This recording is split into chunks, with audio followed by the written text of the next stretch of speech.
Okay, gentlemen, tonight we're going to do a spaghetti. And with spaghetti, we start off with a sauce.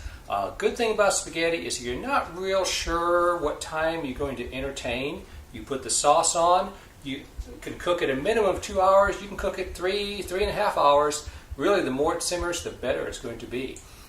So you have some time there. Plus, you can, when your date shows up, you can have a little happy hour. Once you get the sauce all done, all we'll need to do is go ahead and do the noodles, and the spaghetti noodles, which is very easy. And prior to that, we can make the salads and the bread.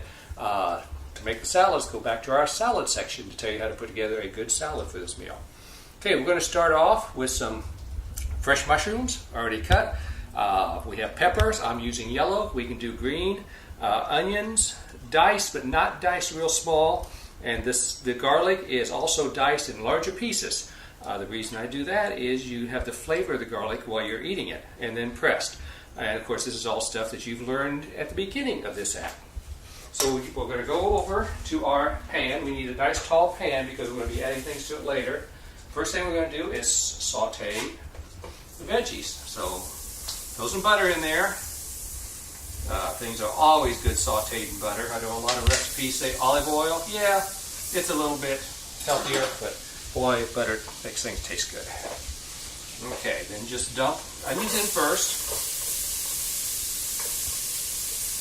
And the garlic.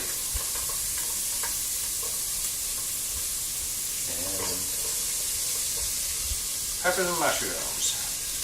And we're going to saute these for probably about 10 minutes. You want to actually kind of look when the onions are a little burnt at the bottom. So if you put it in, just kind of tap it down. Don't move it for a while. Let it burn before you start stirring it, and then we'll be ready for the meat. Okay, now we have our vegetables pretty well sauteed. We're going to do the meat. First thing you want to do is take the vegetables off. The reason I do this is when you cook meat, you're going to have some grease. Then you're going to drain the grease before we proceed any further.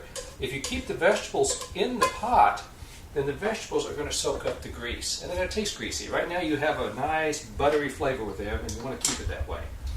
Okay, so we're ready for the meat. I use a pork sausage. Pork sausage makes a real nice flavor for a spaghetti.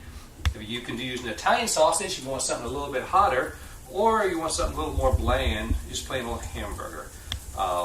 But for most people, if you don't really know the person you're cooking for that well or what their tastes are, pork sausage is going to be perfect. So this meat's going to go in here. It's going to cook until it's brown. Once again, I'm going to not stir it for about the first 5 minutes, because I want to make sure that I have a nice burn at the bottom of it. And then we'll stir, and then we will drain the grease and put everything back in. Okay, now you can see the sausage has a burn on it. That's going to make it taste good. If you have a hamburger or something like that that is real greasy, you will need to drain the grease out. To drain the grease, you use one of these things. You're also going to use it for the spaghetti to drain the spaghetti. But the pork sausage really doesn't get that greasy, so we're good on that. So let's put everything together. We're going to add all the vegetables and stir them together.